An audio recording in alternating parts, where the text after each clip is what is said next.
what we got last night, Tuesday night, is another night of chaos in the sport. I want to start in Atlanta. Final score, Georgia Tech, 74, North Carolina, 73. And I don't want to start there because I think that's the biggest story from Tuesday night, because I actually think South Carolina winning at Tennessee was the biggest story from Tuesday night. We're going to get to that. But the reason I want to start with Georgia Tech over North Carolina is because it's the latest example of a top 10 team losing on the road to an unranked team this season, which leads us to Norlander's court report. Deadleg, you used part of your court report this week to detail how unusually often top 10 teams are losing on the road to unranked teams this season. Could you be so kind as to walk us through what you discovered, like a modern day Ferdinand Magellan? Yeah, I'm not quite Magellan. No, and I'm not going to take. We had noticed this is happening, so it was something that was kind of floating around my head. But then it was clarified last week. Brandon Ramsey, who writes for Kentucky Sports Radio, put out something which had some very interesting data about just how unusually bad top 10 teams were. Again, this is, as I wrote in the court report, this is a very specific corner of college hoops. It was top 10 teams at the time of being ranked top 10, losing on the road against unranked opponents. So that unranked opponent could be the 26th or 28th or 30th best team, but it's not ranked at the time. And what Brandon Ramsey discovered was that this year compared to the past few years was markedly down. Well, then Andrew Weatherman, who's a former Duke men's basketball manager and has done a lot of good stuff sharing data on social media, particularly this season, he went back and scraped all of the information from Sports Reference from 1950, which is as far back as you can go, until now, to determine just how unusual this is. And so, yeah, this is kind of fascinating. Now, and we're going to get to the specific numbers in just 1 second here. I wonder if we're going to eventually bump back up close to what the record low is. But we do have a weird pattern that has been established, and only in the past 5 days has actually been better for the top 10 teams. We had Duke didn't lose on the road Monday against Virginia Tech. Houston didn't lose on the road Monday against Texas, which is unranked, and we had even more examples of that obviously last night. Ironically enough, as we'll get there, Tennessee, a top 10 team, lost at home to South Carolina. That doesn't apply in this situation. Tennessee was in its own building. So what Weatherman uncovered was, in an average season from 1950 until last season, if you were a top 10 team and you played on the road against an unranked opponent, you won 73.3% of the time. All right, that's a pretty good clip. Almost 3 out of 4 times, you're doing pretty good, but you're a top 10 team. It makes sense. The lowest ever was 2015, 2016. That's the lowest one ever, and that was a 62% hit rate. Still pretty good overall. Until the past few days, it was less than 40% this season. Now it's gotten above 40. GP's got the actual number, updated data after Tuesday night. I included this in court report because I just find it fascinating as hell. And I do think, although the tournament obviously is played on neutral courts, this is such a low number. And I wonder if we'll eventually get to 50%. I think we will. I'll say at the end of the season, someone check back with us. I bet you we're I'll say 52, 53%, which would still be a record comfortably a record.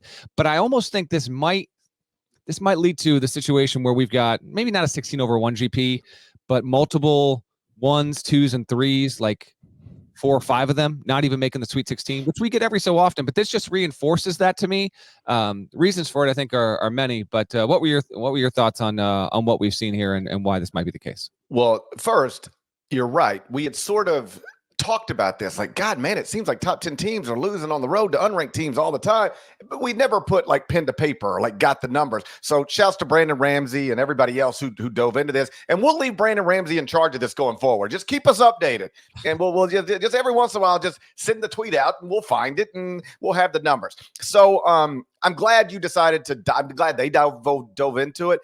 And then frankly, I might not have even seen it unless you put a big spotlight on it that's what the court report is for. Absolutely. That's what the court report is for. Sometimes people ask me, GP, what's the court report for?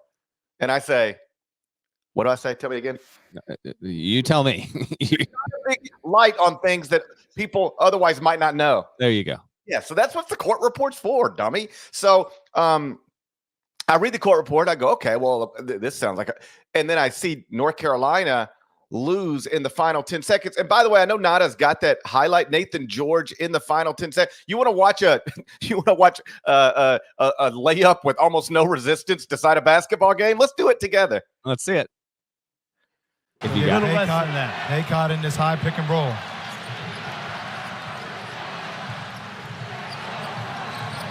Now the shot clock at 5. George drives, goes in, scores! Touch on top, 7.7. Hubert Davis wants a timeout, 4.6 to go. How about the freshman from Toronto, Nathan George? The kid has ice in his veins, RD.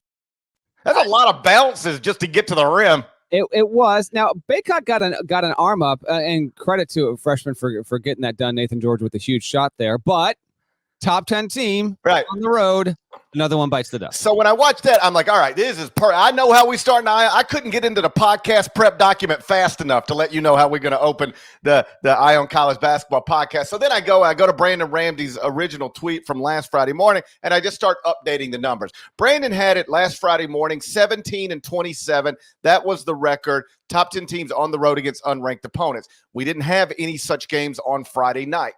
Go to Saturday. Number 3, North Carolina won at Florida State. Number 5, Tennessee won at Vandy. Number 6, Kentucky won at Arkansas. Number 8, Auburn lost at Mississippi State. Number 9, Arizona wins at Oregon. That's 4-1 for top 10 teams on the road against unranked teams on Saturday.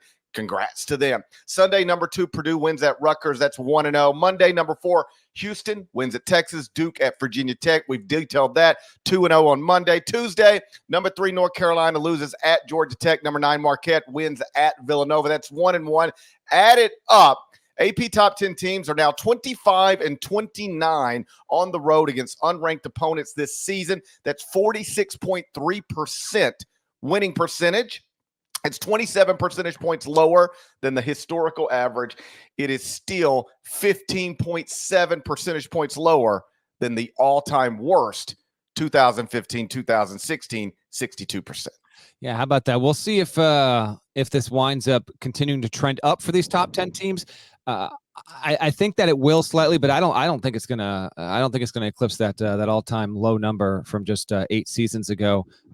I did have a couple of theories because I on a very surface level, yeah, I tried to dive into it and let me look at this and let me look at this and let me look at this. Nothing just jumps out. Sometimes when you start looking for data points, it just pops out at you. In a very surface level. What's the best explanation for this? I didn't see anything that just jumped off the page. I don't have a full-on A, B, C, D, E, F, G explanation for you, but I do think there are a few things that are at play here. I do think that still being now, even though this wasn't the case the past 2 seasons, I understand that still having a bonus COVID year, I think probably has some sort of tangible impact where teams on average are as old as they've ever been because you have so many guys that are 22, 23, 24 years old still playing college basketball.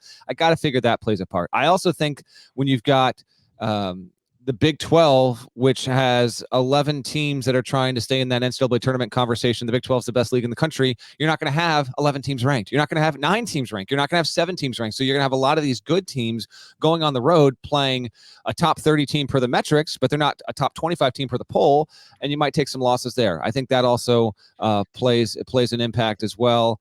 And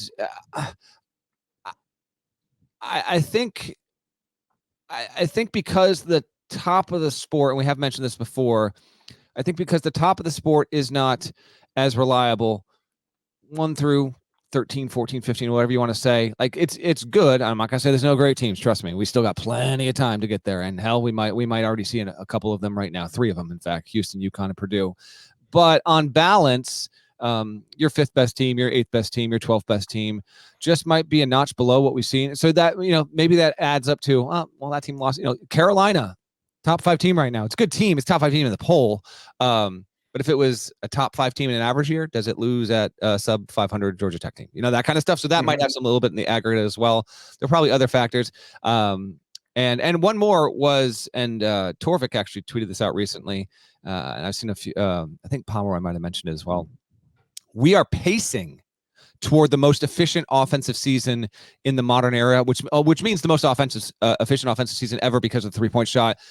There's no chance that there was, even though we don't have the data for it, that 1977-78 was a more efficient season because there wasn't a 3-point shot, and teams didn't shoot nearly as well if you look back historically there. So because of that, across the board, GP, having better offenses, now it plays both ways, can impact a top 10 team the same way it might benefit a team that's 60, 70, 80 overall, but maybe there's something in that tide that is affecting that overall. So those are just a few thoughts as to why we are where we are, but nonetheless we are here, and top 10 teams are getting snipered at a level and rate we have never seen before.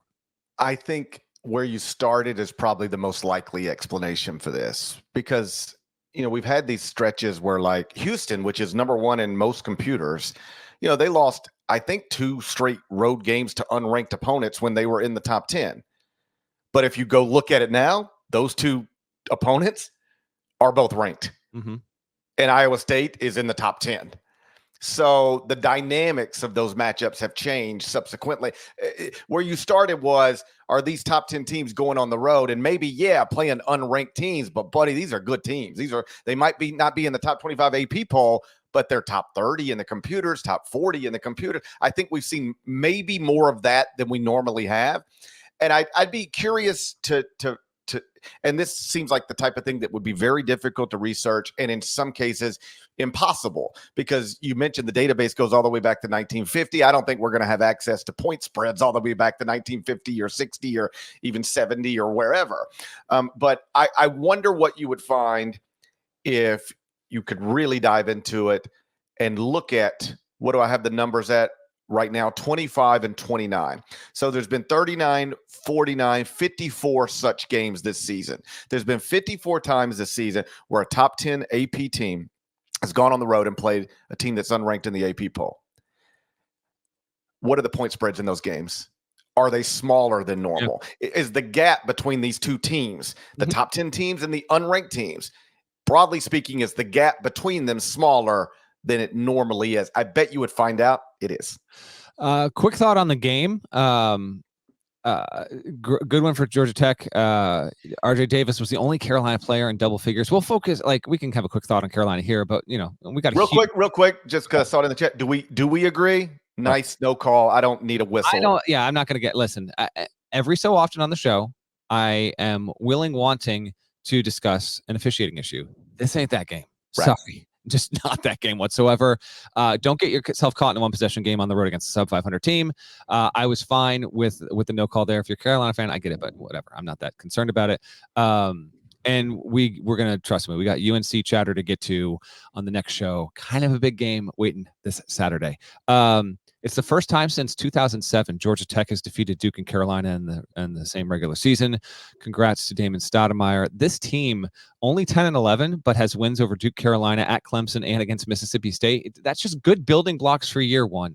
Maybe you wind up playing a spoiler in the ACC tournament. In fact, this is about a minute-long clip or so, but I sent it to Nada because I wanted it. You can hear it, obviously, if you're listening to the pod, but if you're watching on YouTube, thanks for joining. You can see at the start of this, Damon Stoudamire is very emotional, and I just wanted to highlight this because Georgia Tech's not going to the tournament, barring a miracle run, obviously, in the ACC tournament, and it's had a few nice wins that's actually caused it to be relevant in terms of us talking about it and getting a little bit of shine for taking some unexpected victories there.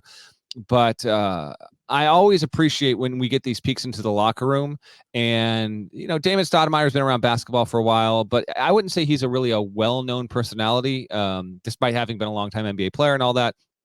And you could see just how much the win meant to him here in that locker room by nature of, you beat Duke and Carolina in the same year. Nada, why don't you fire up this post-game celebration and speech from Damon after last night?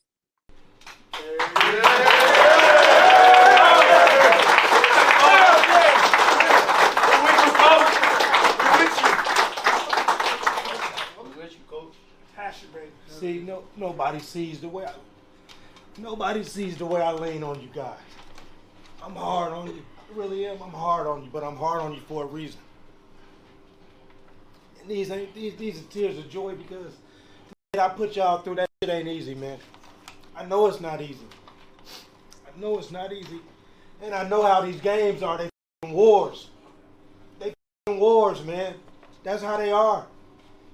But to get to where we're trying to get, you got to experience. Got to experience it. Okay? Because a lot of them games have went the other way. But you guys stuck together, and that's why we was able to get that win, man. I'm proud of each and every one of y'all. Love y'all. Bring it in. Let's go.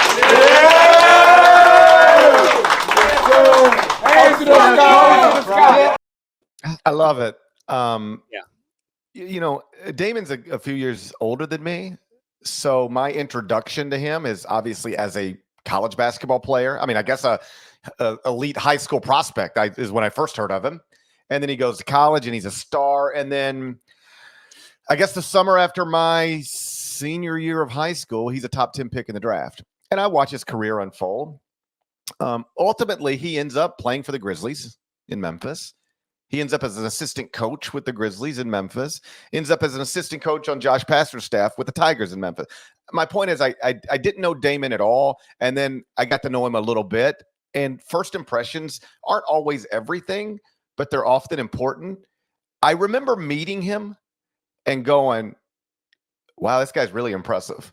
Like I don't even mean to be dismissive of like what stereotypes and stuff, but it wasn't like, oh yeah, as a former NBA player who's trying to get into coaching. It just felt like, man, this guy's sharp, really impressive.